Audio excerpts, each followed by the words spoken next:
주아롱쌤 책 읽는 시간입니다. 오늘 제가 소개시켜 드릴 책은 오늘도 망설이다가 하루가 다 갔다라는 큰 제목을 갖고 있는 책이고요. 이 책은 셀리 M. 윈스턴과 마틴 N. 쉐이프라는 분이 지으셨는데요.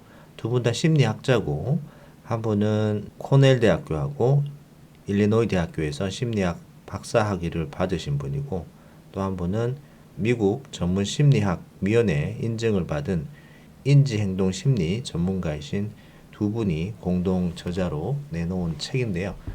사회가 고도화되고 복잡화되면서 그리고 인터넷이라는 매체가 널리 보급이 되면서 사람들의 불안이 많이 커지고 있는데 이 불안에 대해서 우리가 제대로 알아가야지 거기에 맞는 대처를 할 수 있고 또 불안의 어떤 종류가 있고 어떻게 대처를 해가면서 우리가 이 불안을 다룰 수 있는지 아셨으면 좋겠다라는 생각에서 오늘 이 책을 읽어 드리도록 하겠습니다. 오늘 그 첫 부분인 상처가 나기도 전에 피를 흘리는 얘기 불안, 불안을 좀 더 디테일하게 나눈 건데요. 여기에 대해서 좀 살펴보도록 하겠습니다. 이 다음 시간에는 이런 얘기 불안을 더 강화하는 행동은 어떤 것이 있고 그것들을 해결하기 위한 방법은 또 어떤 것이 있는지 살펴보도록 하겠습니다. 자, 책 내용 살펴보도록 하겠습니다. 상처가 나기도 전에 피를 흘리는 얘기 불안. 우리가 흔히 겪는 불안의 증상으로는 공포증, 사회불안, 공황발작 등과 같은 것이 있다. 또한 강박적인 두려움이나 원치 않는 침투적 사고 때문에 큰 고통을 겪는 사람들도 많다. 불안은 신체 증상으로 다가오는 경우도 있고 집요하게 계속되면서 절대 긴장의 끈을 놓지 못하게 하는 끝없는 걱정의 가두 행렬일 때도 있다. 불안은 대개 미래에 대한 염려와 스스로의 성과, 안전 또는 행복에 대한 의심을 동반하며 일상의 여러 선택에 영향을 미치기도 한다. 말할 것도 없이 불안은 자신이 원하는 대로 삶을 이끌어 나갈 자유를 제약한다. 불안은 수없이 다양한 모습과 형태를 보이지만 불안을 겪는 사람들 대부분이 얘기 불안도 겪는다. 간단히 설명하면 얘기 불안은 두려운 상황이나 경험을 실제 맞닥뜨리기 전에 발생하는 고통을 예측하고 회피하려는 충동이다. 미래에 대한 두려움과 회피하고 싶은 충동. 얘기 불안은 미래에 대한 걱정이자 좋지 못한 일들이 일어날지도 모른다는 공포 또는 시작한 일들을 성공적으로 해내지 못할 수 있다는 두려움이다. 이는 우리가 어려운 결정, 행동 또는 상황을 예상하고 있을 때 느끼는 불안이기도 하다. 또한 어떤 좋지 않은 일들이 일어날지에 대해 혼자 창의적으로 상상해낸 걱정을 사실인 양 믿을 때 생기는 감정이다. 얘기 불안은 마치 위험을 예측하는 것처럼 보인다. 더 이상 나아가지 말라는 아니면 적어도 조심스럽게 나가야 한다는 경고처럼 느껴진다. 얘기 불안은 공포의 세 번째 단계로 먼저 공포의 단계는 다음과 같이 나눈다. 첫 번째, 우리는 어떤 것을 두려워할 수 있다. 예를 들어 나는 벌이 무섭다고 생각해보자. 두 번째, 우리는 두려움에 대한 두려움을 느낄 수 있다. 이것은 때때로 공포에 대한 공포라고 불리는데 공황 상태라고도 알려져 있다. 다음 예를 생각해보자. 벌을 보면 나는 너무나 공포에 질려서 공황 발작을 일으키다가 통제력을 잃거나 심장 발작을 일으킬지도 몰라. 세 번째, 우리는 공포의 세 번째 단계에 도달한다. 즉, 두려움에 대한 두려움이 두려워질 수 있다. 이는 말처럼 복잡하지 않다. 다음과 같이 되는 것이다. 내가 벌을 보고 공황 발작을 일으켜 통제력을 잃고 무언가 미친 짓을 할까봐 다음 주에 있는 캠핑을 생각만 해도 끔찍해. 공포의 세 번째 단계는 회피 단계로 생각할 수 있다. 얘기 불안은 일어날 수 있는 부정적인 일들에 특히 주의를 집중시켰기 때문에 도망치고 싶은 강력한 동기를 유발한다. 예를 들어 당신이 미팅에서 개혁안을 발표할 때 땀을 엄청나게 흘릴 것이라고 예측한다면 그래도 그 일을 끝까지 해낼 수 있다고 믿을 것이다. 그러나 공황 발작을 겪거나 완벽하게 웃음거리가 되거나 관계를 망치거나 하는 파국적인 예측을 한다면 이는 일의 진행을 막고 정상적인 생활을 방해하는 불안으로 이어질 수 있다. 이런 극도로 부정적인 예측과 얘기 불안 때문에 당신은 회피가 자신이 할 수 있는 유일한 선택이라고 생각할 수 있다. 중요한 것은 얘기 불안이 불안감이나 공황 상태에 대한 예측뿐만 아니라 혐오감, 분노, 수치심, 후회, 굴욕감, 압도당하는 느낌 또는 그 밖에 어떠한 반갑지 않은 감정을 예측하는 일과도 관련될 수 있다는 사실이다. 회피하고 싶은 마음은 실패, 상실 또는 재앙과 같은 두려운 일들이 일어나 원치 않은 감정을 경험할 것이라고 예측할 때 생긴다. 예기 불안은 막연한 불안과는 또 다르다. 대부분의 사람들은 처음에는 불안의 경험이 서로 별개의 두 가지 요소가 있다는 사실을 알아차리지 못한다. 불안의 경험은 불안증 그 자체와 그와는 별개인 예기 불안으로 이루어져 있다. 예기 불안은 자신이 걱정하는 어떤 일을 미래의 특정 시점에 맞닥뜨릴 것이라고 예측할 때 그 예측된 시점 이전의 기간 동안에서 발생한다. 예를 들어 앞으로 어떤 상황에서 공황 발작을 일으킬까봐 걱정된다면 예기 불안은 그 예정된 상황이 있기 몇 시간, 며칠 혹은 심지어 몇 주 전부터 시작된다. 또는 당신이 새로운 사람을 만나거나 공중 화장실을 이용하거나 잠시 동안 일어난 감각이나 생각을 무시해도 안전하고 괜찮은지 시험하려 한다고 가정해보자. 이때 예기 불안은 위와 같은 일들을 막 시도해보려고 할 때 느껴지는 두려움이다. 그런 상황에서 예기 불안은 다양한 방식으로 일이 잘못될 수 있다는 상상을 하고 두려움이 들게 만든다. 그렇다면 두려움의 대상을 현실에서 직면했을 때 느끼는 불안과 그 이전에 일어나는 예기 불안을 어떻게 구별할 수 있을까? 예기 불안이 드러나는 방식은 매우 다양하며 서로 다른 상황에서 다르게 나타난다. 예기 불안은 공포에 질린 회피, 혼자 있는 것에 대한 두려움, 수행 불안 또는 불면증으로 나타날 수 있다. 그것은 강박장애가 있는 사람이 오염물에 닿는 것을 피하기 위해 정교한 계획을 세우는 모습으로 나타날 수도 있다. 아니면 질병 불안이 있는 사람이 검진 결과를 기다리면서 겪는 괴로움으로 드러나기도 한다. 그것은 원치 않는 침투적 사고들이 다시 떠오르면 어쩌나 하는 끊임없는 두려움이 될 수도 있고 아니면 만성적인 과다호흡 증후군으로 나타날 수 있다. 또 예기 불안은 강박장애 내지 그와 관련된 상태에서 나타나는 충동성의 원인이다.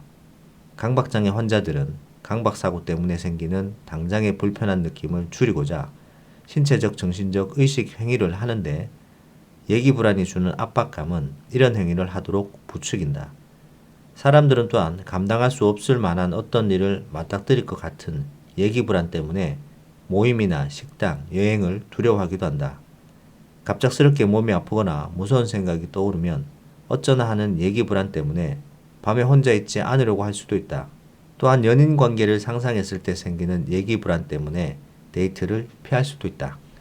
아니면 해고될 것이란 예기 불안 때문에 매일 아침 출근 전에 아플 수도 있다. 사람들은 때로 예기 불안에 막연한 불안이라는 잘못된 꼬리표를 붙이기도 한다. 예기 불안을 경험하는 동안 아마 당신의 몸은 계속 긴장한 채 어떤 사건을 기다리고 있을 것이다. 그런데 때로는 스스로가 정확히 무엇을 예상하는지 알지 못한 채 이런 긴장이 일어나기도 한다. 신체적으로 긴장은 두통, 가슴 통증, 근육 경련 등으로 이어지므로 이는 여러 가지 지장을 준다. 실제로 예기 불안은 만성적인 과다호흡 증후군을 일으키는 주된 원인인데 예기 불안과 만성적인 과다호흡 증후군을 통해 공황 발작이 일어날 준비 또한 갖추어진다. 그리고 설사, 메스꺼움, 구토 같은 만성적인 위장 문제가 있을 때 그 원인을 찾아 거슬러 올라가 보면 당신이 느끼는 예기 불안과 곧바로 이어져 있을 수도 있다. 우리는 또한 예기 불안으로 인한 증상을 다시 경험하지 않으려고 어떻게 행동하고 무엇을 말하고 어디에 갈지 결정하는 일련의 일상활동을 크게 신경 쓸 수 있다. 이러한 두려움은 경미한 수준일 때는 일상적인 걱정과 비슷하다. 하지만 심해지면 예기공포라 부를 수 있을 만큼 매우 심각해질 수도 있다. 예기불안은 비생산적이고 과다한 걱정을 하는 범불안장애의 큰 구성 요소이다. 범불안장애에서 나타나는 걱정하는 생각은 크게 두 부분으로 나눠진다. 바로 최초에 드는 걱정 생각과 앞에서 든 그런 생각 때문에 일어나는 불안을 없애기 위해 하는 또 다른 생각이다. 두 번째 생각은 도움이 된다는 착각을 불러일으키지만 사실은 오히려 불안의 사이클을 유지하는 연료가 된다. 이는 모종의 회피 전략을 짜는 생각들로 종종 계획, 분석, 반축, 대응이라고 불린다. 간단히 말하면 범불안장에서 나타난 상상력 넘치면서도 고통스러운 만약에로 시작하는 생각이 바로 예기불안인 것이다. 예기불안은 상상력의 산물이다. 마치 미래에 닥쳐올 좋지 않은 일의 조짐처럼 느껴지지만 이는 예기불안이 당신을 속이고 기만하는 여러 방법 가운데 하나일 뿐이다. 예기불안 때문에 자주 완전히 잘못된 예측을 하는데도 불구하고 우리는 놀라울 정도로 계속 같은 예기불안을 경험한다. 이와 같은 단순한 진실을 이해하는 일은 예기불안으로부터 자유로워지는 첫 번째 발걸음이 된다. 이 책을 처음부터 끝까지 읽으면서 당신은 자신이 가진 불안 가운데서 예기불안의 요소를 정확하게 찾아내는 법을 배울 것이다. 많은 내담자들이 불안이 두 가지 별개의 요소, 즉 미래에 대한 예기불안과 공포증의 합이라는 것을 인식하고 난 뒤 자신에게 획기적인 변화가 일어났다고 말했다. 다음은 비행공포증을 겪던 어떤 내담자의 예기불안 사례이다. 몰리라는 사람은 예기불안으로 8년 동안 비행기를 탈 수 없었던 비행공포증 환자였다. 공포를 극복하기 위한 치료를 받으면서 그는 용기를 내어 비행기를 다시 타기 시작했다. 그리고 한 번 더, 그리고 또 한 번 더, 3년 뒤 10여 번의 비행기 여행을 경험한 후 몰리는 비행기에 타고 있는 동안에는 비교적 편안한 마음을 유지했다. 그러나 비행에 앞서서는 아직도 매번 날씨와 비행기 조종사의 건강 상태, 얼마나 심한 난기류를 경험할지 걱정한다. 또한 너무나 불안해져서 비행기 타기를 완전히 포기할지도 모른다는 궁극적인 두려움을 다시 경험한다. 여기서 핵심은 예기불안이 공포증 그 자체보다 더 오래 남는다는 점이다. 이런 문제를 다루고 난 후 몰리는 예기불안이 가짜 예측인자임을 인식했고 예기불안이 일어나도 회피하지 않는 법을 배웠다. 그러나 끔찍한 일이 일어날 것 같은 예감이 들더라도 이런 느낌에 휘말려 들지 않고 계획한 대로 비행기를 탈 수 있었다. 마침내 그는 어떤 결정을 내릴 때 예기불안을 중요한 정보로 고려하지 않았고 주목할 만한 가치가 없는 메아리 정도만 취급했다. 그러자 몰리의 예기불안은 가라앉았다. 당신에게는 비행공포증이 없을지 모르지만 중요한 것은 무엇인가를 두려워하고 염려하는 예측이 종종 그 두려운 상황이나 경험 자체보다도 더 크게 심신을 약화시킨다는 사실이다.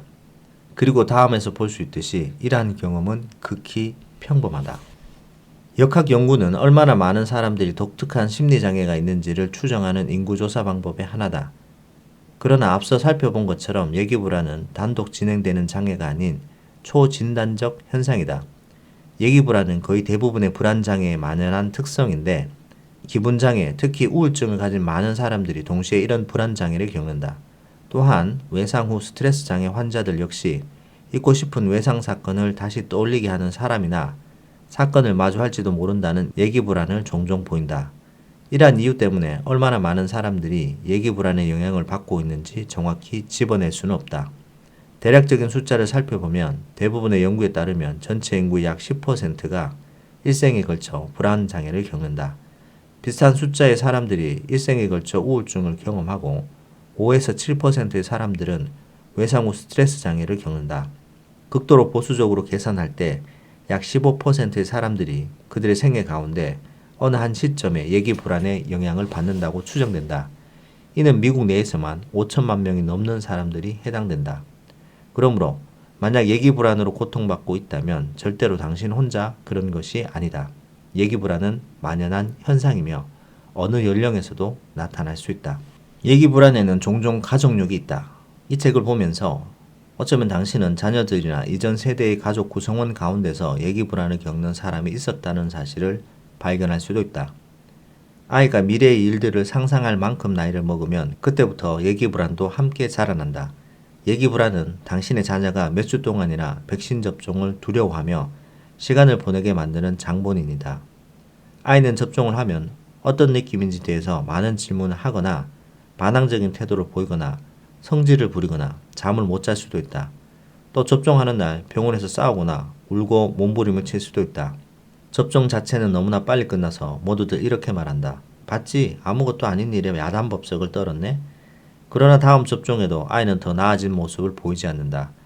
이것은 보통 어떤 경험의 전체 가운데 예기불안이 가장 최악의 부분이고 아이는 실제 일어난 일보다 그 최악의 부분을 훨씬 더 생생하게 기억하기 때문이다. 또 다른 예를 생각해보자. 당신의 아들이 친구의 생일 파티에 가지 않겠다고 하는 상황이다. 이런 경우 숙기 없는 아이가 마지못해 파티에 참석하면 처음에는 주저주저 하다가 마지막에는 파티를 즐기기도 한다. 또한 대학 입학시험을 며칠 내지 몇 시간 앞둔 청소년기 자녀가 극도로 예민해져 제대로 되는 일이 없다면서 눈을 희번덕거리고 시비를 걸 수 있다. 아이들이 연주회 전날 밤이나 이혼으로 떨어져 사는 엄마나 아빠를 만나기 전날 밤에 구토를 하고 복통을 호소하는 경우도 있다. 아니면 누군가 캠프 참여에 대한 이야기를 꺼내자마자 저녁 식사를 제대로 하지 못하는 아이도 있을 수 있다. 아이들이 얘기 불안을 갖는 주된 대상에는 건강, 안전, 부모의 죽음에 대한 걱정, 어떤 새로운 활동 시작하기, 학교 생활이나 캠프에 가는 일, 그리고 혼자 잠을 자는 일 등이 있다. 10대들에게는 학교 생활이나 또래와의 관계 문제가 얘기 불안의 주된 대상이다. 또한 대학, 직업, 데이트 같은 장래에 대한 선택들과 심지어 지구의 미래에 대해서까지 얘기 불안을 느낄 수도 있다. 어린아이부터 노인까지 이어지는 연령 스펙트럼에서 우리는 나이를 먹어가며 점점 더 자신의 신체적 취약성, 신뢰할 수 없는 기억력, 시대에 뒤떨어진 과학기술적 지식과 경험, 그리고 상실과 그 밖에 달갑지 않은 변화들을 자각한다. 노인들은 흔히 더 높은 경계심과 얘기 불안을 갖는다. 단 한 번 쓰러지거나 중요한 것을 잊어버린 사건으로도 심각한 얘기 불안이 유발될 수 있다. 많은 노인들이 독립적인 활동과 새로운 학습을 매우 잘 해낼 수 있음에도 불구하고 얘기 불안으로 인해 자신감을 잃고 새로운 활동에 엮이지 않는 것이 낫다고 생각할 수도 있다. 노인들이 얘기 불안을 갖는 주된 대상은 걷기, 특히 혼자 밤에 걷기, 건강과 재정 문제, 새로운 기술을 다루는 일, 어떤 보도로 떠들썩한 화제들에 잘 반응하지 못하는 상황, 장애와 치매에 대한 두려움 등이다. 얘기 불안은 모든 연령과 문제에서 동일한 방식으로 작동한다. 회피하고 싶은 충동을 일으키고 머뭇거리게 만들고 즐거움을 망친다. 얘기 불안은 망설일수록 높아지는 반면 결정을 내리면 낮아진다. 재밌는 것은 당신이 회피하기로 결정하든 아니면 어떤 일이 있어도 꿋꿋이 행동에 전념하기로 결정하든 상관없이 불안이 낮아진다는 점이다. 당신이 내일 팀 미팅의 발표를 맡았는데 발표를 망칠까봐 두렵다고 생각해보자. 만약 병가를 내고 다른 사람에게 대신 발표를 부탁한다는 전화를 걸기로 결정했다고 하면 얘기 불안은 급격히 줄어들 것이다. 그리고 훨씬 더 느긋해질 것이다. 스스로에게 짜증이 날 수도 있고 심지어 자신이 실패자나 무능력자라고 생각할지도 모르지만 다음 날에 대한 공포심은 사라질 것이다. 상상 속의 시련 가운데 스스로를 내버려 두지 않겠다고 결정하고 나면 안도감이 밀려올 것이다. 얘기 불안에 등 떠밀려 상황을 회피하자마자 불안은 사라질 것이다. 얘기 불안은 회피하기로 결정하자마자 사라지지만 그러나 그 효과는 보통 일시적이다. 반대로 미팅에 나갈지 말지 계속 오락가락하면서 끊임없이 고민하고 마음을 바꾼다면 얘기 불안은 더 심해진다. 그리고 시간이 촉박해질수록 점점 더 결정하기 어려워진다. 안도감 역시 느낄 수 없다. 무슨 일이 있어도 행동에 전념하고 선택을 망설이지 않겠다고 결정한 경우에는 얘기 불안이 눈에 띄게 줄어들지 않지만 점차 누그러지기 시작한다. 일단 행동에 전념하면 내면의 논쟁이 멈춘다. 그리고 어떻게 해서라도 결정을 내리려고 지속적으로 애를 쓸 일이 없어지면서 얘기 불안은 감소하고 수그러든다. 얼마나 위험한지 가늠해보고 잠재적인 탈출 방법을 계획하고 일어날 수 있는 모든 일에 대해서 걱정할 필요도 없다. 확고한 전념이 안도감을 불러오는 것이다. 이것이 바로 어떤 선택을 하든지 간에 결정과 함께 얘기 불안이 줄어든다는 말의 의미이다. 한편 결정을 못 내리고 망설일수록 얘기 불안이 커지는 것과 달리 회피했을 때는 얘기 불안이 급격히 줄어든다. 앞으로는 이렇게 불안을 낮추려고 회피할 때 장기적으로 얘기 불안이 강화되고 심해지는 이유를 설명할 것이다. 앞에서는 우선 얘기 불안과 회피 사이에서 일시적으로 나타나는 패턴을 보여주었다. 얘기 불안은 뭔가 시도하고 어디론가 가고 두려움을 직면하고 여행을 하고 괴로움의 근원에 다가가려고 할 때 일어나고 이런 일들을 회피할 때 사라진다. 앞서 망설임과 회피가 얘기 불안에 영향을 미치는 몇 가지 방식을 이야기했으니 이제 의도치 않게 얘기 불안을 증폭시키는 대처 방식들에 대해 좀 더 자세히 살펴보겠다. 자, 1부는 여기까지 하도록 하겠습니다. 얘기 불안에 대한 내용과 설명이 나와 있고 얘기 불안을 모든 사람들, 전 연령대가 다 나타난다. 나이 불문하고 나타난다는 것이고, 아이들 같은 경우에 시험을 앞두고 복통을 호소하는 아이나 뭐 구토를 하는 아이도 있고요. 새로운 환경에 가서 적응하지 못하는 것들이 이런 어떤 예기불안, 두려움, 막연한 두려움에 대해서 나타나는 거고, 나이가 들면서 본인의 어떤 신체적 노화에 따른 신체적 취약성과 그 다음에 기억력에 따른 어떤 두려움, 이런 것들이 예기불안으로 나타날 수 있다는 것을 얘기해주고 있는데요. 이 예기불안은 어떻게 보면은 모든 사람들이 조금씩 갖고 있는 건데, 굉장히 심각한 사람들은 만성적인 호흡 질환이라 그 다음에 공황장애까지 가는 상황이 오는데, 일단 이 예기불안을 낮추기 위해서는 결정을 하면은 조금 낮아진다고 합니다. 회피를 하든 아니면 맞서기로 결정을 하든 간에 그렇게 어떤 결정을 내리고 나면은 불안감이 많이 낮아진다고 합니다. 단 회피하는 것은 그 효과가 굉장히 일시적이다. 그래서 내가 어떻게 해서든 헤쳐나가겠다라고 결정을 하고 자꾸 그 불안을 내 안에 메아리다라고 두려움을 인지를 하고 내가 이것을 헤쳐나가겠다라고 결정을 내리고 애를 쓰면서 점차 예기불안이 감소하고 수그러든다고 합니다. 회피하는 것은 빨리 사라지지만 다시 불안감이 올라오고, 그 다음에 내가 이 행동을 해서 전념을 해 나가겠다, 해결해 나가겠다라고 생각하면은 점차 감소하고 수그러들면서 불안에서 탈출할 수 있는 방법이 있다라고 얘기를 해주고 있습니다. 결국 이 불안을 이기는 방법은 행동하는 수밖에 없습니다. 결정을 내리고 행동을 하는 건데, 오늘 배운 것은 불안도 그냥 불안이 있는 게 아니고 이 예기 불안이 사람들을 굉장히 괴롭힌다라는 것을 알려주고 있네요. 다음 시간에 이 예기 불안을 증폭시키고 이 증폭시키는 것에 대한 대처 방식에 대해서 같이 살펴보도록 하겠습니다. 오늘 여기까지 하도록 하겠습니다. 책 내용 도움되시다면 구독, 좋아요 부탁드립니다. 감사합니다.